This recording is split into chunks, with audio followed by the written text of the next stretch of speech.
지난 시간에는 우리나라에서 자산유동화법이 제정된 배경, 자산유동화의 거래 구조 및 이점에 관하여 간단히 살펴보았습니다. 97년 외환위기 이후 자산유동화는 우리나라 금융시장에서 정말 촉망받는 금융상품이었습니다. 그런데 미국의 서프라임 모기지 사태가 2007년 말부터 글로벌 파이낸셜 크런치를 촉발시키면서 자산유동화는 전 세계 경제를 파국으로 몰아넣은 악당이 되고 말았습니다. 왜냐하면 서프라임의 위기를 증폭시킨 주범인 CDO란 Collateralized Debt Obligation의 약자로서 유동화 자산이 데트, 그러니까 우리 법률 용어로는 지명채권인 유동화 증권을 지칭하는 용어이기 때문입니다. 그러니까 결국 CDO라는 건 쉽게 말해서 자산 유동화 증권의 일종이라고 생각하시면 됩니다. 하지만 사실 금융상품이 무슨 죄가 있겠습니까? 금융상품은 그 자체는 중립적인 것입니다. 중요한 것은 누가 어떻게 투자하느냐 하는 적정성의 확보라고 봅니다. 즉 위험이 높더라도 그런 위험을 제대로 평가하고 이에 상응하는 대비를 한다면 위험성이 높은 금융시장이 시장에 존재한다는 것 자체만으로는 문제가 되지 않는다고 생각합니다. 문제는 탐욕에 눈이 멀게 되면 소위 전문적 투자가라는 이 기관 투자자들조차도 위험을 보는 눈이 가려져 버린다는 것입니다. 과거에 2007년에서 8년 전 세계가 몸살을 앓았던 그 금융위기 역시 인간의 탐욕이 빚은 비극이라고 보아야 맞을 것 같습니다. 그런데 이 2007년 글로벌 파이낸셜 크런치의 주범 중 하나가 바로 투자은행입니다.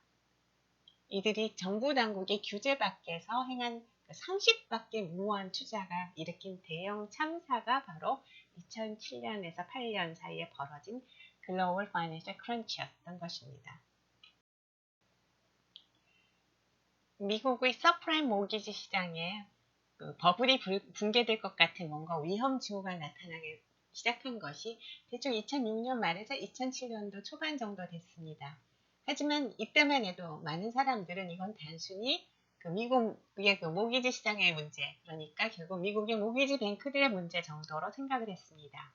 그러니까 이거는 미국의 문제지 내 문제는 아니다라고 대부분의 사람들이 생각했던 거죠. 그러니까 사실 이 당시만 해도 미국을 제외하고 심지어 미국 시장에서조차 별 위기의식이 없었습니다.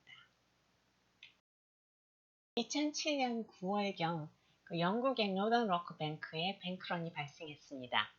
하지만 이 당시에도 역시 이거는 뭔가 영국의 파이낸셜 시스템에 문제가 있어서 생긴 순전히 영국의 국내적인 문제라고 많은 사람들이 생각을 했었습니다.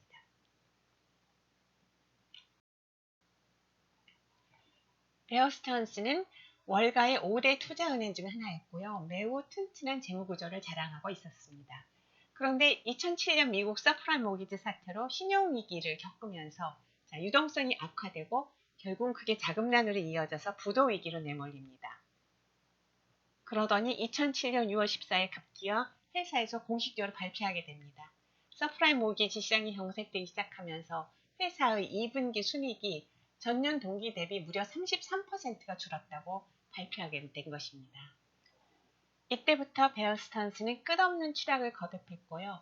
결국 2008년 3월 JP 모간에게 팔리고 말았습니다. 베어 스턴스의 이러한 몰락을 지켜보며 전 세계 금융가에서는 서서히 위기감을 갖기 시작합니다. 이게 더 이상은 남의 문제가 아니고 우리의 일상에 영향을 미치는 심각한 사건이 될 수 있다는 위기의식을 갖게 되는 것입니다. 2008년 3월 베어 스턴스가 JP 모건에 팔리고 불과 6개월쯤 지났을 무렵에 전 세계를 경악하게 만드는 사건이 발생했습니다. 바로 세계 4위 투자은행이던 리만 브라더스가 2008년 9월 14일 파산을 신청한 것입니다. 당시 리만이 파산 신청의 파장과 충격은 정말 엄청났습니다. BBC에서 만든 영화로 리만 브라더스의 마지막 날이라는 영화가 있습니다. The Last Days of Lehman Brothers. 이 영화는 리만 브라더스가 파산 신청하기 직전 3일간의 그 사건을 가지고 그걸 모티브로 해서 만든 영화입니다. 궁금하신 분들은 한번 영화 보시면 좋을 것 같습니다. 자, 이때부터 서프라임 모기지 사태는 더 이상 미국 금융시장의 문제가 아니라 전 세계 금융시장을 뒤흔드는 문제가 되었고요. 이때부터 각국의 금융당국들은 글로벌 파이낸셜 레귤레이터리 레짐의 실패를 거론하기 시작하였습니다. 미국의 부동산 시장인 서프라임 모기지 마켓에서 시작된 위기가 전 세계의 금융시장의 위기로 전이된 도구는 바로 CDO, Collateralized Debt Obligation이었습니다. 이 CDO라는 바이러스를 전 세계로 퍼뜨리는 역할을 한 것이 바로 투자은행들입니다. 오늘 수업에서는 투자은행은 과연 무슨 일을 하며 왜 존재해야 하는지, 그리고 이들은 어떻게 세계 금융시장을 한순간에 망가뜨릴 수 있었던지에 대해서 살펴보도록 하겠습니다. 유니버설 뱅크라고 들어보셨나요? 도이치뱅크, 스위스의 UBS 등 유럽의 대형은행들은 모두 유니버설 뱅크에 해당합니다. 유니버설 뱅크라는 것은 상업은행 업무하고 투자은행 업무를 동시에 수행하는 금융기관을 지칭하는데요. 유럽의 금융 역사를 살펴보면 유럽의 은행들은 대부분 유니버설 뱅크로 출발했습니다. 그러니까 상업은행 업무를 포함해서 금융과 관련된 모든 업무를 했죠.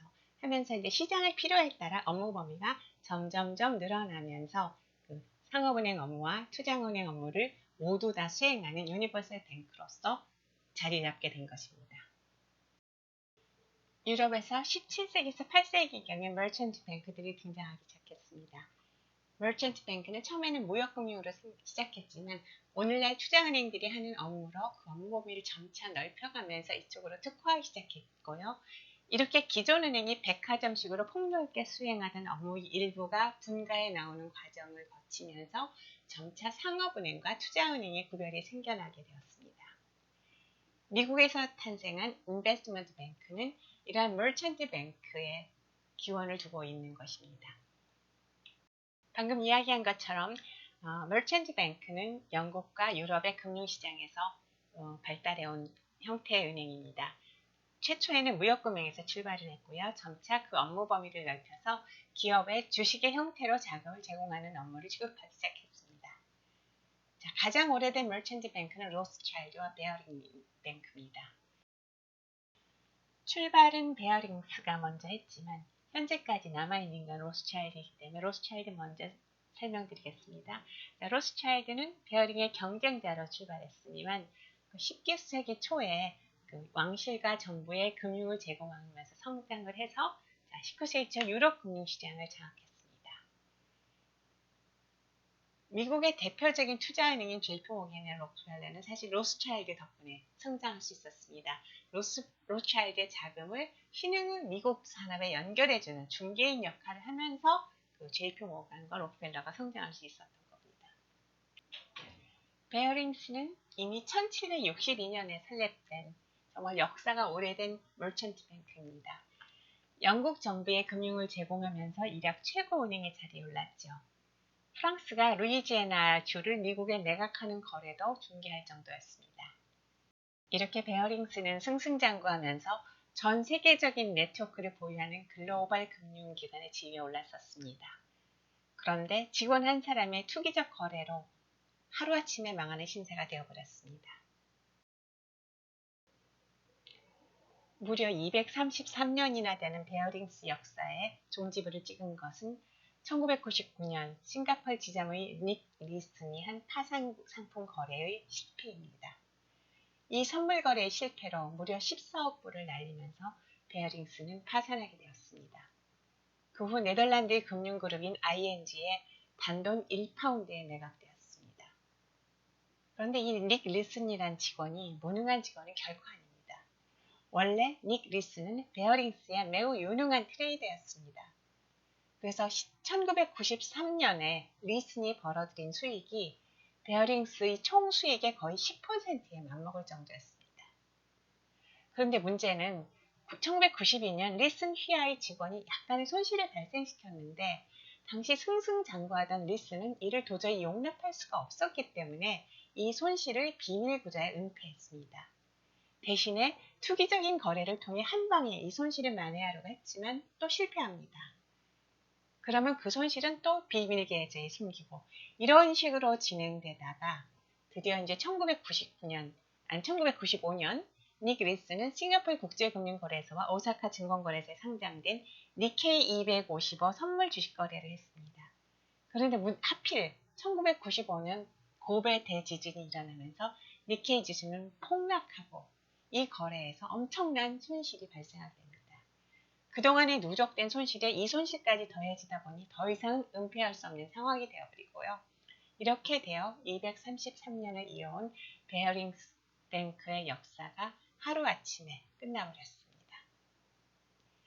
베어링스는 ING의 단돈 1파운드에 팔렸고 그래서 ING 베어링스가 되었지만 2001년에 ING는 미국 기반 영업을 ABN 암로에게 매각하고 나머지는 ING의 유러피언 뱅킹 디비전으로 통합시켰습니다.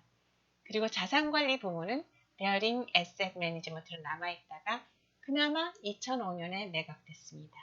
이로써 머천트 뱅커로서의 베어링스는 완전히 역사에서 사라졌습니다.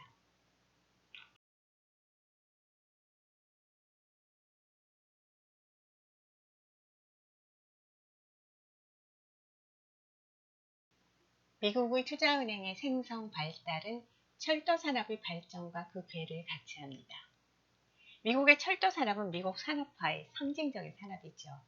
원래는 여객 운송업으로 출발했습니다. 그런데 19세기 중반 화물 운송 위주의 대형 산업으로 변화하면서 미국 전역을 거미줄 같은 철도망으로 연결하기 시작했습니다. 근데 자, 철도망을 확장하려고 하면 이제 철로 건설하는데 엄청난 자금이 필요하죠. 근데 신흥국가인 미국에는 그런 자금이 없습니다. 그래서 철도망 확장에 필요한 자금의 대부분을 유럽의 투자자들로부터 조달할 필요가 있었고요. 이 과정에서 미국 투자은행들이 여러 가지 역할을 하면서 이제 그러니까 투자은행으로서 자리 잡게 된 것입니다.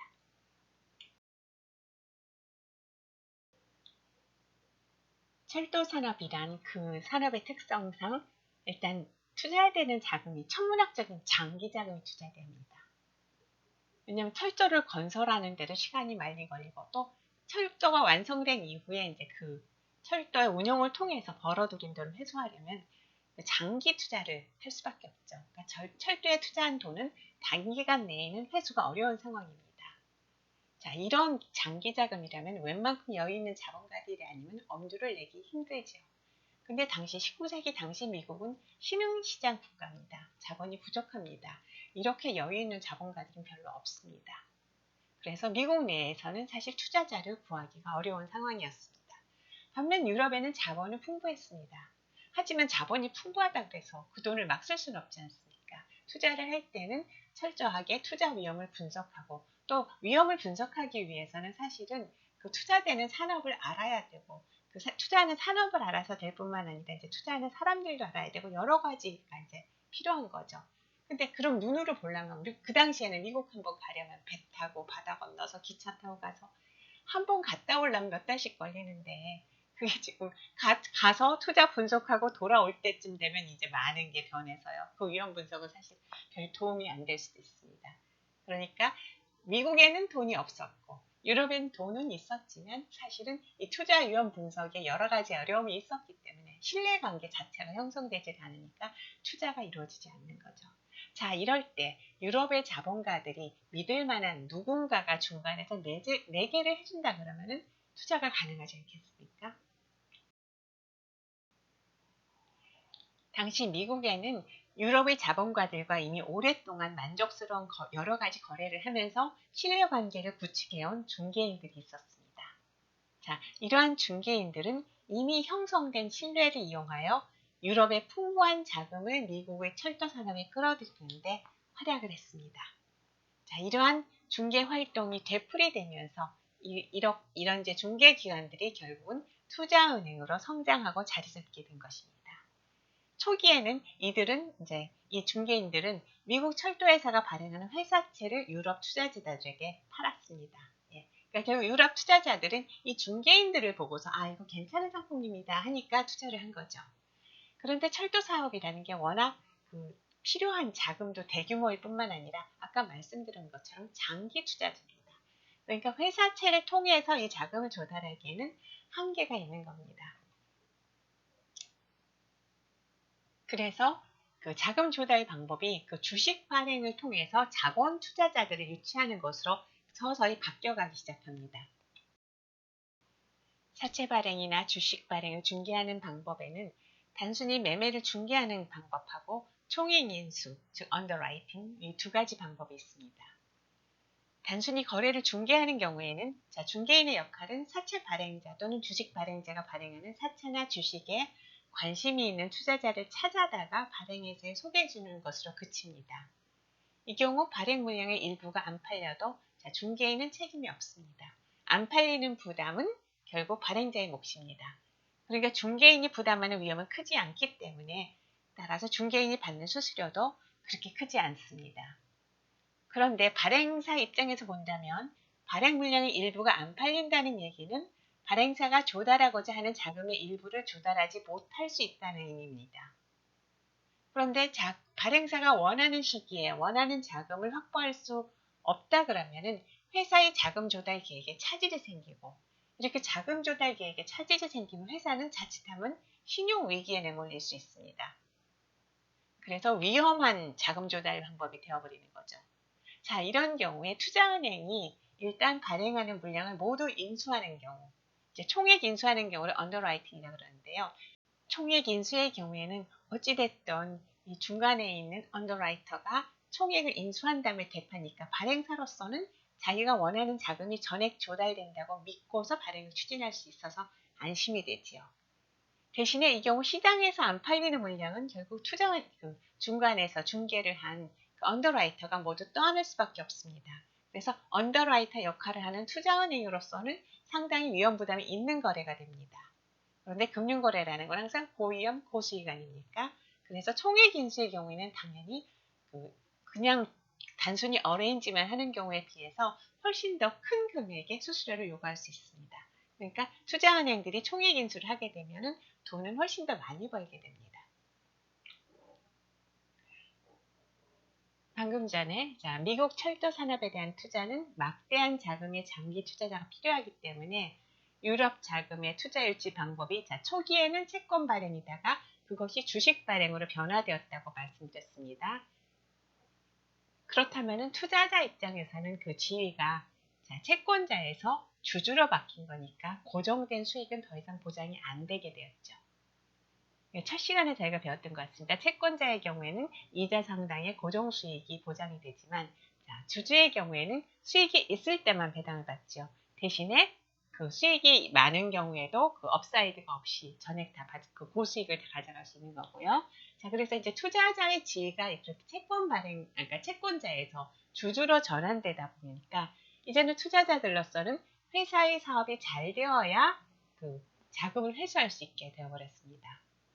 그러니까 이렇게 투자자의 지위가 채권자에서 주주로 바뀌면서 투자자들로서는 이 자기들이 투자하는 회사의 경영을 감시하고 참여할 필요성이 커졌습니다. 그런데 유럽 투자자들이 미국 회사의 경영을 감시하기에는 일단 지리적으로 너무 멀지요. 오늘날 같으면 뭐 아무 문제가 없습니다. 수수료 이메일 보내고 전화 보내고 팩스 보내고 뭐 여러 가지 할 수 있으니까 게다가 영상통화도 가능하지 않습니까? 과거 생각해 보세요. 배 타고 뭐 기차 타고 몇 달 걸려서 와야 되는 상황이니까. 그러니까 수시로 미국까지 와서 경영 실태 확인하는 거는 어렵지요. 그렇다 그러면 유럽 투자자들이 주주로서 계속 투자를 하기 위해서는 누군가 투자자들을 위해 이렇게 그 투자되는 회사를 감독하고 경영에 참여하고 하는 일을 대신해 줄 사람이 필요하게 할 수밖에 없습니다. 그래서 바로 이 일을 투자은행들이 대신하기 시작합니다. 이제 투자회사들은 단순히 그 투자를 중개하는 것에 그치지 않고 자신들의 투자자들 보호하기 위해서 투자회사 임원들을 피투자회사의 이사회에 파견해서 그 회사의 경영을 감독하고 필요하면 의결권도 행사하면서 주주인 유럽 투자자들의 이익을 보호하였습니다. 투자회사들이 임원을 파견된 발단은 자기들이 투자를 유치한 투자자들의 이익을 보호하기 위한 것이었죠. 그런데 사실 이사회의 임원이라는 게 결국 이사죠. 이사로 활동하다 보면 그 자기가 이사로 있는 회사의 여러 가지 내부 정보에 접할 수밖에 없게 됩니다. 그런데 투자회사가 투자 유치를 한 건수가 한두 건이 아니죠. 그러니까 여러 회사에 동시다발적으로 임원을 파견하게 되고요. 결국은 여러 회사의 다양한 내부 정보가 투자회사로 집중되게 됩니다. 그래서 원래 시작은 자기들의 투자자들의 이익을 보호하기 위해서 시작했지만 사실은 이것이 이렇게 임원을 파견하는 것이 투자회사가 그 여러 회사들, 각 회사들의 내부 정보를 수집하는 데는 굉장한 중요한 수단으로 작동하게 되었던 것입니다. 자, 이 정보를 이용해서 투자회사들은 M&A를 주선하기도 하고 또는 자기가 투자하는 회사가 적대적 M&A를 당하게 된 상황에서는 또 적대적 M&A 방어자 역할을 하기도 하고 그랬습니다. 그런데 자, 1980년 셔먼 앤티트러스트 액트가 제정되면서 카르텔을 엄격하게 규제하기 시작합니다. 그러니까 기업들은 이러한 규제를 피하기 위해서 나눠져 있던 기업들을 합병하는 대대적인 합병 거래들이 일어나기 시작합니다. 그러니까 셔먼 앤티트러스트 액트는 투자은행들에게는 보배 같은 존재죠. 셔먼 앤티트러스트 액트가 M&A 거래를 활성화시켜준 덕택에 투자은행들의 영업기회는 더욱 늘어나서 투자은행들은 특수를 누렸습니다. 그러니까 셔먼 앤티트러스트 액트는 투자은행들이 더욱 성장 발전하는 데 큰 기여를 한 셈이지요. 글래스-스티걸 액트는 미국 금산분리의 시발점입니다. 글래스-스티걸 액트가 제정된 1933년 이전에는 은행이 수행할 수 있는 업무 범위에 대해 특별한 규제는 없었습니다. 그래서 유럽과 마찬가지로 유니버설 뱅크로서 운영하는 것이 가능했었습니다. 그러나 글래스-스티걸 액트가 제정되면서 오늘날 투자은행의 업무 분야에 해당하는 것은 상업은행의 업무에서 분리가 됐고요. 그래서 투자은행업과 상업은행업은 완전히 분리되게 되었습니다. 글래스-스티걸 액트는 금융자본의 성장을 무척이나 경계하던 당시 미국 여론을 반영한 것입니다. JP 모간 같은 투자은행들이 유럽의 자금 유치를 통해 급속히 성장하면서 규모가 커지자 1900년대 초반부터 미국 사회에는 투자은행이 하나의 지배 세력으로 성장하는 것에 대한 경각심이 생겨나기 시작했습니다. 즉, 금융자본이 과도하게 성장하여 정치적인 프로세스를 지배하게 되면 민주주의가 종식될 거라는 우려가 생겨난 것입니다. 그래서 월스트리트로 대표되는 금융권의 무한한 파워 증식은 견제하여야 한다는 것이 미국인들의 당시 여론이었습니다. 이런 여론에 힘입어 미국 연방위원회 푸조위원회는 1912년 JP 모간 등 투자은행들은 남의 돈으로 바로 그 남을 지배하는 세력이라는 식으로 규정하게 됩니다. 자, 이러한 사회적 분위기가 결국 투자은행업과 상업은행업을 분리시키는 금산분리법인 글라스-스티걸 액트의 제정으로 이어진 것입니다.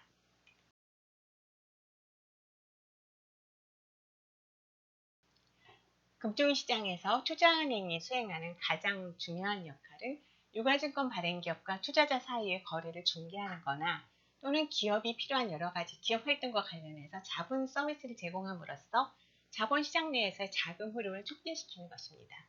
좀 더 구체적으로 말씀드리면 기업이 증권을 발행하는 경우, 주식이나 사채를 발행하는 경우 그 주식이 투자자들에게 팔릴 수 있도록 그 발행 행위를 주선하거나 인수하는 행위를 합니다. 자, 이거 이제 주선이나 인수의 차이는 그 투자은행이 이걸 총액 자기 돈으로 사서 되파는 경우냐 아니면 단순히 중개만 하는 경우냐 그 차이입니다. 그 다음에 이제 기업의 활동에 필요한 뭐 상장이라든지 M&A라든지 기업 구조 조정 또는 기업이 투자하는 경우 각종 그 자문을 서비스를 제공합니다. 투자은행은 이와 같은 서비스를 제공하고 그에 대한 대가로서 수수료를 받게 됩니다. 이 수수료가 투자은행의 가장 주된 수입원입니다. 기업들은 사채 또는 주식을 발행함으로써 자본시장에서 자금을 조달합니다. 그런데 사실 기업으로서는 누가 자기가 발행하는 사채나 주식에 투자할 생각이 있는지 알 수가 없습니다. 반면 돈을 가지고 있는 자본가는 어떤 기업이 매력적인 투자 대상인지 파악하기가 쉽지 않죠. 그러니까 서로 상대에 대한 정보가 없기 때문에 이대로 그냥 놔두면 투자는 일어나기 어렵습니다. 이때 기업에 대한 정보도 갖고 있고 투자자에 대한 정보도 갖고 있는 투자은행이 기업과 투자자들 사이에 정보의 흐름을 매개해서 정보를 통해 이 두 부류의 경제 주체를 연결시켜주는 역할을 하는 것입니다. 발행 기업과 투자자들 간의 정보의 흐름을 매개하는 투자은행의 역할은 단순히 증권 발행 기업과 투자자를 연결해서 증권 발행이라는 거래가 이루어지도록 중개하는 것으로 그치지 않습니다. 투자은행이 기업과 투자자들 간의 정보의 흐름을 매개함으로써 적절한 수준의 가격이 형성되도록 하는 데에도 중대한 기여를 하고 있는 것입니다. 증권 발행 가격은 발행 회사에 관한 각종 정보를 반영해서 형성되는 것입니다. 그러니까 적절한 가격이 형성되려면 증권의 가격에 영향을 미치는 정보, 즉 Price Relevant Information을 전파함으로써 그 효율적인 자본시장에서 그 정보가 증권의 가격에 반영되도록 하여야 합니다. 그런데 증권 발행 과정에서 적절한 정보가 투자자에게 전파됨으로써 그 정보가 가격에 반영될 수 있도록 하는 그 역할을 바로 투자은행이 하는 것입니다. 높은 가격을 받을 수 있는 호재성 정보가 투자자에게 전달되지 않으면 발행가가 낮아지거나 심지어는 안 팔릴 수도 있습니다. 금융거래 중개자인 투자은행이 수행하는 정보의 전달자로서의 역할은 자본시장이 제대로 작동하는 데 매우 중요한 역할입니다. 가격에 영향을 미치는 정보, 즉 Price Relevant Information은 특히 특정 증권이 매출되기 전에 투자자에게 전달되어야 새로운 경제적 가치 창출에 기여할 수 있습니다. 어떤 기업이 수익성이 상당히 높은 사업 기회를 잡아서 이를 추진 중이라고 합시다. 이는 이 회사가 발행하는 주권의 가치를 향상시킬 수 있는 호재입니다.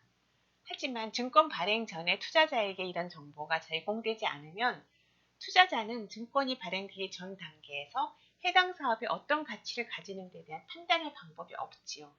그렇게 되면 인수가격 결정 시에 이걸 고려하지 않고 가격을 결정할 것이기 때문에 가격은 낮은 가격에서 결정될 수밖에 없습니다. 이렇게 되면 새로운 경제적 가치가 창출될 수 있는 좋은 기회가 상실되고 마는 것입니다.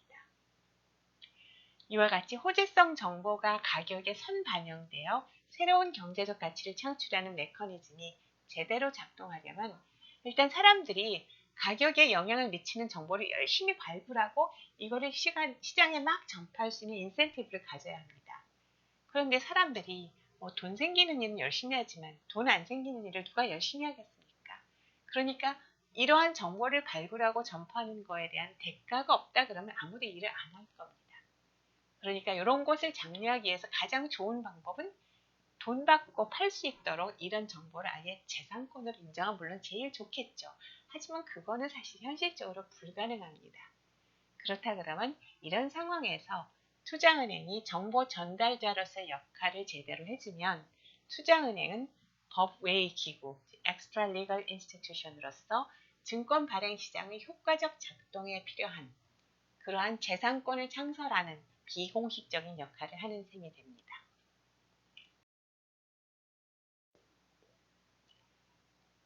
결론적으로 투자은행이 존재하지 않으면 사실 자본시장이 효율적으로 작동할 수가 없습니다. 그렇기 때문에 자본시장이 존재하는 한 Financial Intermediary로서의 투자은행의 역할은 매우 중요한 역할입니다. 투자은행이 이런 본연의 역할 외에 투자은행이 또 실제로 하는 그 기능 중에 하나가 프롭 트레이딩이 있습니다. 하지만 이것은 부차적인 역할, 세컨더리 롤에 불과하고 투자은행의 핵심 역할은 파이낸셜 인터미디어로서 그 자본시장에서 기업과 투자자들 사이에 정보의 흐름을 매개하고 그렇게 해서 이들을 연결시켜주는 역할입니다. Proprietary Trading은 Prop Trading 또는 PPP라고 하는데요. 이는 금융기관이 자신의 투자 수익을 목적으로 자기 고유 자금으로 주식, 사채, 통화, 기타 금융상품에 투자를 하는 것입니다. 금융기관들이 고객의 자금을 위탁받아 고객을 위하여 관리하고 투자하는 업무를 수행하는 경우와 대비해서 사용하는 용어입니다. 그러니까 후자의 경우에는 투자 수익은 고객에게 귀속됩니다. 하지만 프롭 트레이딩의 경우에는 그 투자 손익이 모두 금융기관에게 귀속됩니다. 글로벌 파이낸셜 크런치 이전에는 프롭 트레이딩에 대한 제한이 많지 않았기 때문에 많은 금융기관들이 프롭 트레이딩을 많이 했습니다. 하지만 글로벌 파이낸셜 크라이시스를 거치며 이를 제한하기 위해 벌커 룰이라는 것이 제정되었고요. 이 벌커 룰에 따라 주요 금융기관들은 프롭 트레이딩을 거의 중단한 상태입니다. 그렇다고 프롭 트레이딩이 시장에서 완전히 사라진 것은 아닙니다. 현재도 아예 그 스페셜라이즈드 프롭 트레이딩 펌들은 프롭 트레이딩을 하고 있고요. 또 헤지 펀드들도 프롭 트레이딩을 많이 하고 있습니다.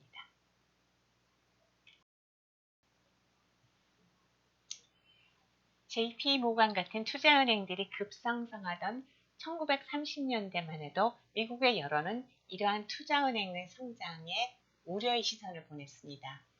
금융자본이 과도하게 성장하여 정치적인 프로세스를 지배하게 되면 민주주의가 종식될 것이라는 걱정을 했기 때문이죠. 이러한 사회적 분위기가 반영되어 1933년 투자은행법과 상업은행업을 분리시키는 금산분리법인 글라스-스티거 액트가 제정되었습니다.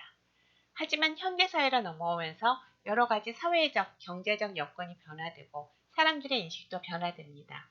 결국 1999년에 그램 리치 블라일리 액트가 제정되어 금산분리 원칙은 철폐되었습니다. 그 이후 미국에서는 상업은행의 증권인수 업무와 투자 업무가 광범위하게 허용되기 시작했고요. 상업은행의 보험상품 개발과 판매도 대폭 자유화되었습니다. 지금까지 미국의 투자은행의 성장 배경, 자본시장에서의 기능 및 관련 법규에 대하여 간단히 살펴보았습니다. 자, 이제는 한국 법규에 대하여 살펴보도록 하겠습니다. 우리나라에서는 상업금융 업무는 은행법에 따른 은행이 은행법의 규율을 받으며 수행하여야 합니다. 자, 우리 은행법에 따른 은행업이라는 것은 예금을 받거나 유가증권 또는 그 밖의 채무증서를 발행하여 불특정 다수인으로부터 채무를 부담함으로써 조달한 자금을 대출하는 것을 업으로 하는 것을 말한다라고 하고 있습니다. 그러니까 은행업은 기본적으로 자금을 조달하여 대출하는 것을 업으로 하는 겁니다. 근데 자금을 조달하는 방법이 첫 번째는 예금을 받는 거고요. 예수. 두 번째가 이제 유가증권 등 기타 채무증서를 발행해서 하는 것입니다. 근데 두 번째 방법, 유가증권 기타 채무증서를 발행해서 불특정 다수인으로부터 채무를 부담하는 요거는 사실 은행이 아니라도 일반 그 기업들도 다 할 수 있는 거거든요. 그러니까 은행법상 은행이기 때문에 특이한 자금 조달 방법은 바로 예금을 받는다는 겁니다.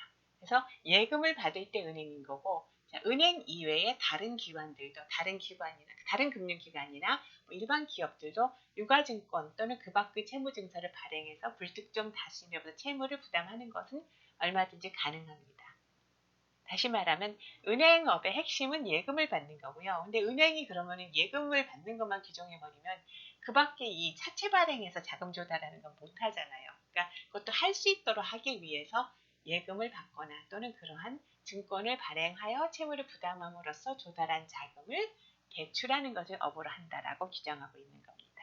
그래서 기본적으로는 자금 조달을 예수로 하고 그 다음에 대출을 업으로 하는 것을 은행이라고 생각하시면 되고요. 이 은행업을 상업금융 업무와 장기금융 업무로 나누고 있습니다. 상업금융 업무는 대부분 요금을 예금을 받아 조달한 자금을 1년 이내의 기한으로 대출하거나 금융위원회가 예금 총액을 고려하여 정하는 최고 대출 한도를 초과하지 아니하는 범위 내에서 1년 이상 3년 이내의 기한으로 대출하는 업무. 그러니까 주로 이제 예수의 방법으로 자금을 조달해서 그거를 1년에서 3년 이내에 그 중단기 자금으로 대출하는 것을 상업금융 업무로 규정하고 있고요. 장기금융 업무는 자본금, 적립금 및 그 밖의 잉여금, 1년 이상의 기한부 예금 또는 사채나 그 밖의 채권을 발행하여 조달한 자금을 1년을 초과하는 기한으로 대출하는 업무라고 규정하고 있습니다. 그리고 제31조에서는 상업금융 업무 및 장기금융 업무에 관하여 은행은 상업금융 업무와 장기금융 업무를 모두 운영할 수 있다라고 규정하고 있습니다. 은행법에서 지금 상업금융 업무를 상당히 제한된 의미로 사용해서 약간 혼란이 있을 수 있는데요. 이 은행법에서 말하는 상업금융 업무는 그동안 우리가 지금 사용한 용어, 상업은행으로서의 그 상업은행업, 요거 하고는 좀 다른 얘기입니다. 그러니까 투자은행과 상업은행을 비교할 때 그 상업은행업은 은행법에서 말하는 은행업이 오히려 가까운 개념이고요. 다만 은행법은 이제 그 은행업을 상업금융 업무와 장기금융 업무로 나눠서 이제 다르게 규제를 하고 있는 겁니다. 우리나라에서는 과거에 비하면 상당히 완화되기는 하였지만 아직까지는 금산분리 원칙을 유지하고 있습니다. 그래서 은행은 기본적으로는 은행업, 즉 아까 말씀드린 게 상업은행업을 주로 하는 거고요. 투자은행이 수행하는 투자은행 업무는 은행은 상당한 제한을 받습니다. 과거에는 이게 거의 못했었는데 지금은 조금은 풀렸습니다. 그래서 기본적으로 은행은 은행업만 하게 돼 있고요. 그 다음에 은행업 이외에 다른 업무를 한다 그러면 그거는 이제 은행법상은 겸용 업무입니다. 근데 이제 은행업과 겸용해서 할 수 있는 겸용 업무에 관해서는 은행법 제28조에서 규정을 하면서 일정한 업무들을 열거하고 있습니다. 그래서 요러한 업무들은 은행이 은행업이 아닌 업무로서 이제 직접 운영할 수 있다라고 해서 은행업이 아닌 업무도 할 수 있는 여지는 풀어줬고요. 다만 은행업이 아닌 다른 업무를 겸용하기 위해서는 금융위원회에 신고를 하여야 합니다. 그런데 이제 은행업이 아닌 그 다른 겸용업으로서 허용하고 있는 업무 중에 일부는 자본시장법상 그 투자은행이 하는 업무도 허용은 돼 있습니다. 그러니까 완전히 그러니까 지금은 이제 그 부분이 허용돼 있기 때문에 뭐 그 투자은행 업무는 절대로 못 한다는 건 아니지만 아직까지는 이제 그 은행법에서 겸용 업무를 허용하는 그 범위 내에 제한을 받고 그 범위 내에 들어간다 하더라도 그냥 마음대로 하는 게 아니라 금융위원회 겸용 업무로 신고하고서만 수행을 해야 됩니다.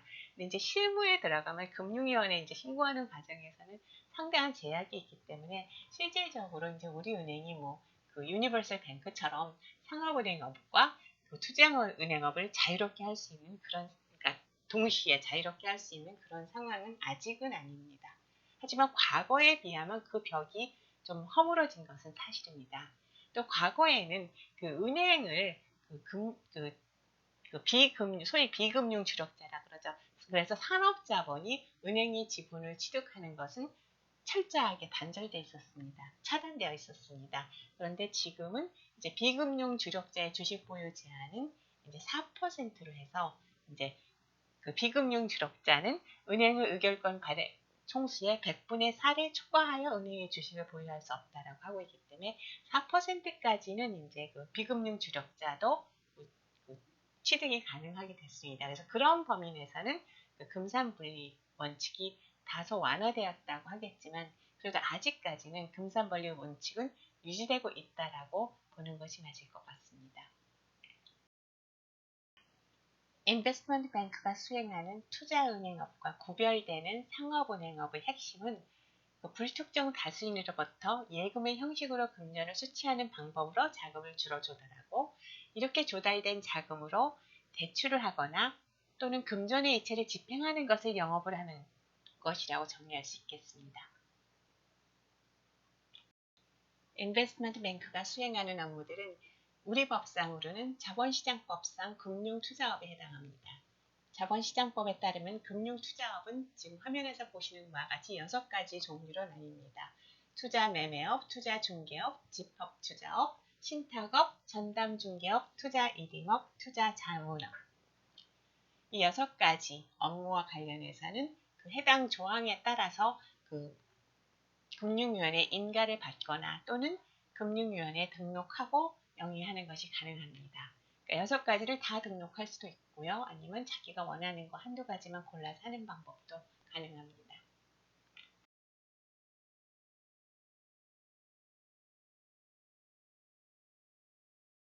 양도성이라는 기준으로 보면 채무는 2가지로 나뉩니다. 우선 처음부터 양도될 목적으로 생성된 부채, 즉 debt to be traded. 이러한 부채는 양도될 목적으로 태어난 부채이기 때문에 유통성을 기본 무기로 장착하기 위해서 증권의 형태로 태어납니다. 그 대표적인 것이 사채, 어음 같은 거죠. 또 다른 종류는 특별한 사정이 없는 한 변제기까지는 채무자와 계속 채권자, 채무자 관계를 유지할 의도로 창설되는 부채입니다. 즉 relationship lending이라고 하고요. 대표적인 것은 은행 대출을 생각할 수가 있겠습니다.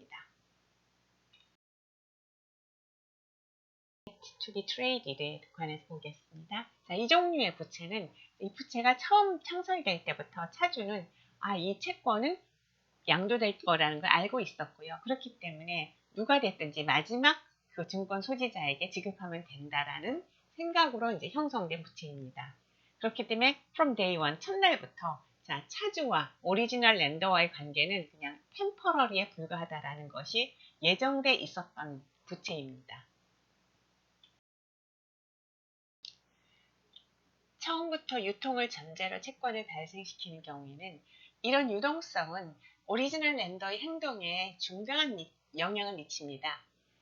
이런 채권은 시장이 정상적으로 작동되고 있는 한 언제라도 손쉽게 팔아버림으로써 그 채권과 관련된 위험으로부터 쉽게 벗어날 수 있죠.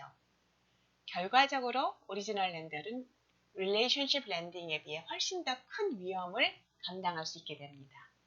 즉, 오리지널 렌더들이 보다 어그레시브하게 투자하는 것이 가능해진다는 거죠.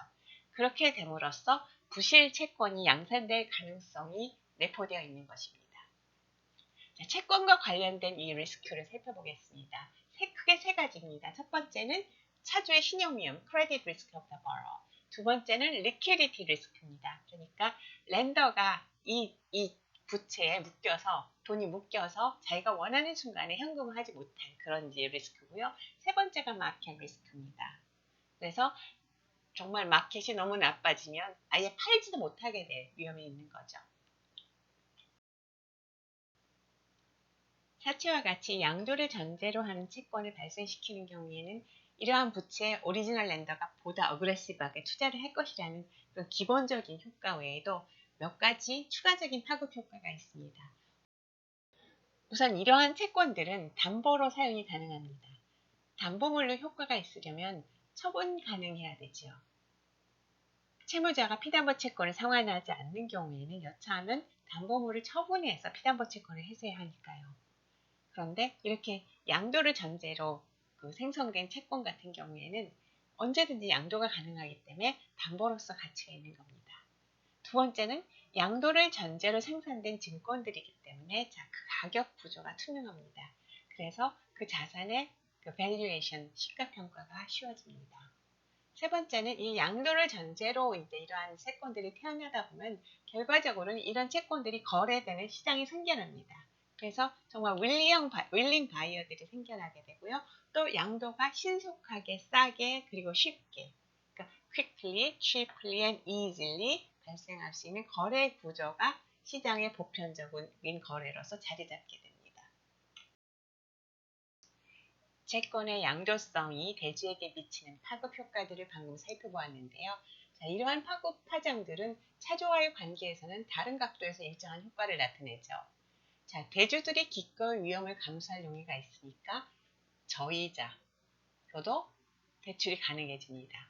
그래서 차주 입장에서는 릴레이션십 렌딩에 비해서 낮은 이자율로 자금을 조달하는 것이 가능해집니다. 두 번째는 대주들이 위험을 감수할 용의가 있으니까 릴레이션십 렌딩에 비해서는 커버넌트와 관련해서도 훨씬 더 좀 완화된 커버넌트를 받아들입니다. 대주들이. 또한 언제든지 팔아치움으로써 신용위험에서 벗어날 수 있기 때문에 사채 발행 시 포괄적인 신용 확인 작업을 한다거나 또는 만기 때까지 꼼꼼하게 사채 발행일을 모니터할 동기도 별로 없습니다. 결론은 똑같은 자금 조달이고 법적인 성격은 부채이지만 이게 양도를 전제로 해서 생성된 채권이냐 그렇지 않냐에 따라서 엄청난 차이가 납니다. 그렇기 때문에 릴레이션십 렌딩인 은행 대출은 기본적으로 계약의 자유에 맡기는 반면에 debt to be traded의 대표적인 부채인 사채 발행은 상법과 자본시장법에서 보다 엄격하게 규율을 하는 것입니다. 물론 대출을 영업을 하는 상업은행은 대출 자금을 예금을 통해 조달하기 때문에 예금자 보호 차원에서 은행의 건전성 유지를 할 필요가 있습니다. 그래서 은행의 건전성 유지를 위해 대출과 관련한 각종 규제가 존재하기는 합니다. 하지만 이건 전혀 다른 얘기입니다. 이거는 적어도 채권자인 대주들을 직접 보호하기 위한 규제는 아닙니다. 오히려 그 채권자인 대주들의 거래하는 예금자를 보호하기 위한 각종 규제에 불과합니다. 반면 사채 발행의 경우에는 오리지널 렌더에 해당하는 사채 인수인의 어그레시브한 투자로 인해서 부실 채권이 양산될 위험성이 있지 않습니까? 이거를 고려해서 사채 투자자, 즉 채권자 보호를 위해 각종 규제가 존재합니다. 릴레이션십 렌딩을 통해 발생한 채권은 양도를 목적으로 발생시킨 채권은 물론 아닙니다. 하지만 이런 채권들도 현실 세계에서는 종종 양도가 일어나기도 합니다. 자, 그럼 이런 채권들은 왜 양도되는 것일까요? 몇 가지 이유를 생각해 볼 수가 있겠습니다. 첫째는 상환이 안 될 위험이 발생하는 경우입니다. 채권이 부실 채권화 되는 경우에 대주는 위험 자산 투자에 보다 적극적인 부실 채권 전문 처리기관에 이러한 채권을 양도해 버림으로써 자신의 손실을 장부상 바로 인식하기를 원할 수 있습니다. 두 번째 이유라면은 대주가 자신의 투자와 관련된 리스크 프로파일을 바꾸고 싶어서 일정한 유형의 채권들은 정리하고자 하는 경우도 발생할 수 있습니다. 세 번째 이유라면 대주 입장에서는 이 채권의 만기까지 자금을 묶이고 싶지 않기 때문에 그걸 팔아서 자금을 회수한 후 또 다른 대출을 하고 싶은 경우에는 대출을 할 수도 있겠습니다. 그 외에 뭔가 다른 이유로 자금을 조달해야 할 필요성이 있어서 매각을 한다거나 아니면 대손 충당금 비율을 유지하거나 자본 적성성 관련 규제 요건 지키기 위해서 일부 위험 자산을 처리할 필요가 발생할 수도 있겠죠. 이런 경우에도 채권 양도는 일어납니다. 그런데 과거에는 대출 채권 양도 시장이 물론 존재하기는 했지만 그 규모는 작았습니다. 그렇기 때문에 그냥 지금 살펴본 거와 같은 이유로 전문 금융기관 간에 그냥 소량으로 양도하는 정도로 일어났었고요. 그랬기 때문에 사실 별로 규제할 필요도 없었고 규제도 존재하지 않았습니다. 왜냐면 전문가들 간에 이제 양도하는 거니까 전문가들이 자체적으로 판단해서 해라라고 하고 자율 규제에 맡겼던 거죠. 그런데 문제는 상황이 변한 것입니다. 점점 더 채권 양도가 쉬워지고 빈번해지자 그 다음에는 이런 양도를 위한 시장이 생겨나 버립니다. 이렇게 되면 대주들은 릴레이션십 렌딩에서도 오로지 즉시 양도할 목적으로 채권을 발생시키기 시작하게 됩니다. 즉 originate to distribute 상황이 발생한 것이죠. 그런데 이러한 originate to distribute 론의 문제점은 뭐냐면요. 이런 대출 채권들은 외견상으로는 debt to be created가 아닙니다. 그런데 실질은 debt to be created인 거죠. 그래서 오리지널 렌더가 대출을 시행할 때 모니터링할 동기가 없습니다. 그런데 이런 실질에도 불구하고 debt to be created에 적용되는 그런 규제는 이러한 originate to distribute loan의 경우에는 적용되지 않습니다. 그렇게 되니까 이러한 OTD 대출의 경우에는 최초 대주 이후의 대주 내지는 양수인은 오로지 대출과 관련된 민사상 구제 수단에만 의존해야 하는 상황이 되어버립니다. 바로 이러한 맹점들이 2007년 말에서부터 2008년까지 전 세계를 강타한 글로벌 파이낸셜 크라이시스를 초래한 것입니다.